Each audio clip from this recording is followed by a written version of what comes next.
ब्रह्मा जी के दरबार में एक पशु ने जाकर शिकायत की,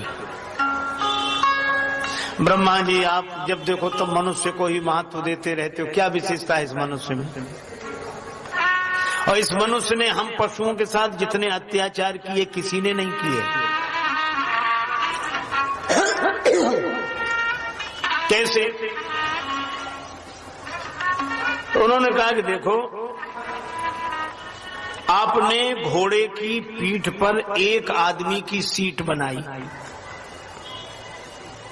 ब्रह्मा जी की बनाई हुई है कि एक आदमी घोड़े पर बैठे और जाए, और इस बेईमान आदमी ने तांगा बनाया कि नहीं? जब बताओ, 12 बिठाए, 6-7 तो यहीं बिठा लिए, 5-6 बजे उनसे कहा कि पुलिस चौकी को उधर चलो, उधर बिठाएंगे।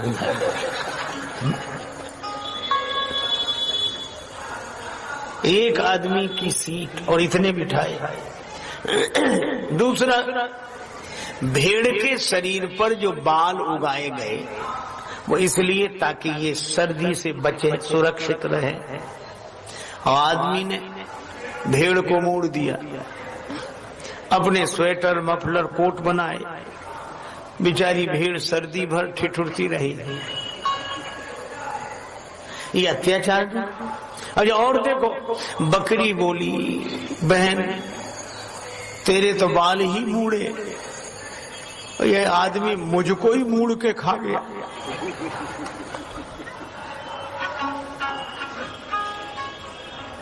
क्या हो गया है हम लोगों को, जरा देखो।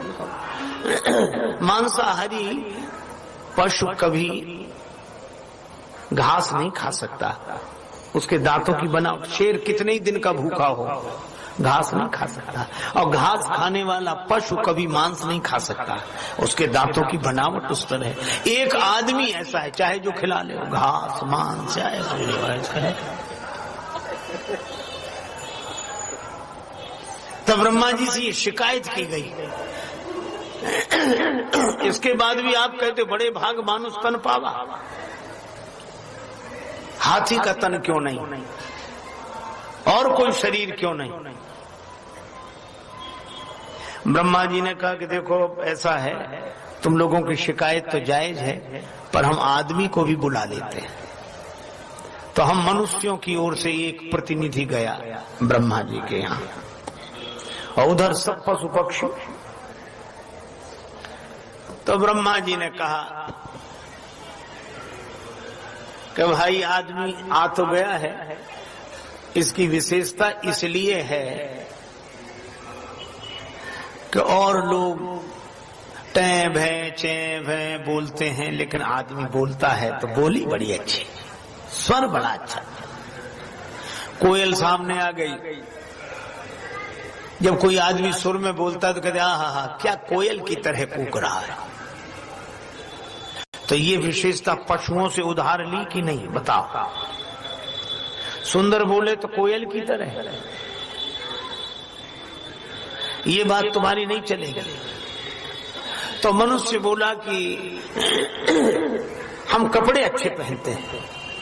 तो हिरण ने कहा तुम्हारे कपड़ों का रंग उड़ जाता, हमारे कपड़े देखो, शरीर का चर्म देखो, इसको उतार उतार कर तुम अपने कपड़े बनाते हो। अच्छा, ये भी बात नहीं चलेगी, नहीं चलेगी। हम मकान अच्छे बनाते हैं, तो बया पक्षी बोला कि तुमसे बढ़िया मकान तो हम बना लेते हैं। तो मनुष्य ने कहा कि हम बलवान हैं। तो शेर दहाड़ मार के सामने आया कि हमसे ज्यादा बलवान नहीं हो सकते। मनुष्यों में जब कोई बलवान होता है तो कहते क्या शेर की तरह चला आ रहा है, शेर की तरह। कभी किसी शेर से किसी ने कहा क्या आदमी की तरह चला आ रहा है। आप सोचो, तो ताकत भी शेर की तरह, बोली कोयल की तरह। अच्छा, जितनी विशेषताएं सब पशुओं की, नाक तोते की तरह, आंख हिरण की तरह, सब उदाहरण। हमें लगता है इस आदमी में आदमी का है क्या? तो आदमी परेशान हो गया, कहने लगा मैं सबसे ज्यादा चालाक हूं। तो कौआ सामने आ गया, हमसे ज्यादा चालाक नहीं हो सकते। तो आदमी हैरान हो गया, आदमी ने कहा हम सबसे ज्यादा मूर्ख हैं। अब ठीक है। तो गधा सामने आ गया, हमसे ज्यादा मूर्ख नहीं हो सकते। जब कोई मूर्ख होता है तो कहते हैं आदमी नहीं गधा है। चालाकी हो तो कहते आदमी नहीं कौआ है। सारग्राही हो तो कहते आदमी नहीं हंस है। बलवान हो तो शेर है। सुंदर बोले तो कोयल की तरह, नाक तोते की तरह, नेत्र हिरण की तरह। ब्रह्मा जी ने कहा इनमें तुम्हारी पशुओं से कोई जीत नहीं है। फिर ब्रह्मा जी यह क्यों कहा गया बड़े भाग मानुष तन पावा?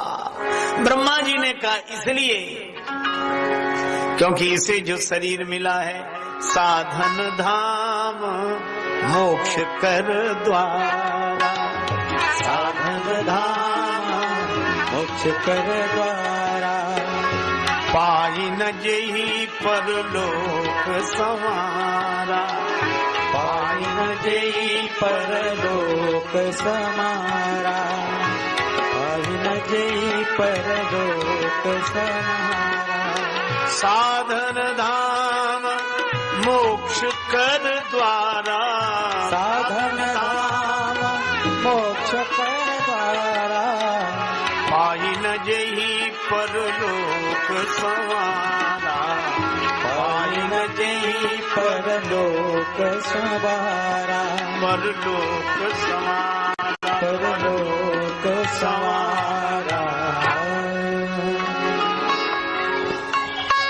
यह मनुष्य शरीर जो इसे मिला है यह इसके सचमुच सौभाग्य का सूचक है, क्योंकि ये साधन का धाम है। इस शरीर को पाकर साधना की जा सकती है, आराधना की जा सकती है, भजन किया जा सकता है और मोक्ष का दरवाजा है। अच्छा, मोक्ष कर द्वारा का अर्थ आप ऐसे सोचें, एक सूरदास नेत्रों से उसे बेचारे को दिखाई नहीं देता, एक घेरे के बीच में फंस गया। उसमें दरवाजा था सिर्फ एक, चारों तरफ बाउंड्री। सुअंधा घूमे कि दरवाजा मिल जाए, चक्कर लगावे तो दरवाजे से भी निकल जाए, मिले ही नहीं उसे दरवाजा। एक महात्मा को दया लगी, महात्मा ने कहा कि भाई दरवाजा तो इसमें है पर तुम्हें दिखता ही नहीं है, तो क्या हम निकल नहीं सकते? कोई उपाय नहीं है? उपाय एक ही उपाय है। क्या?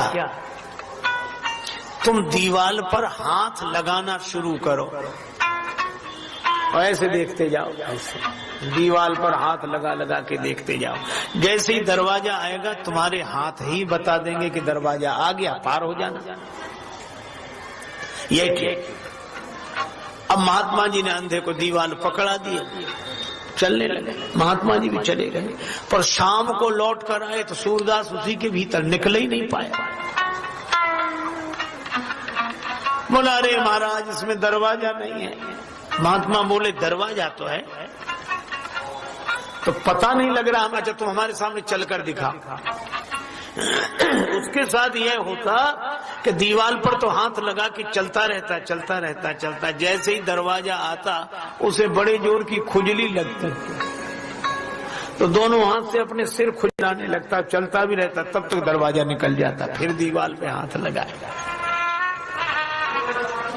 महात्मा ने कहा कि जब तुम्हें खुजली लगती है वही दरवाजा है। या तो खुजलाना बंद कर दे या चलना बंद कर दे। चलना बंद हो नहीं सकता, खुजलाना बंद करके निकल जा, वही एक जगह है। और यह कहानी यह कहती है कि हम ही वह अंधे मुसाफिर हैं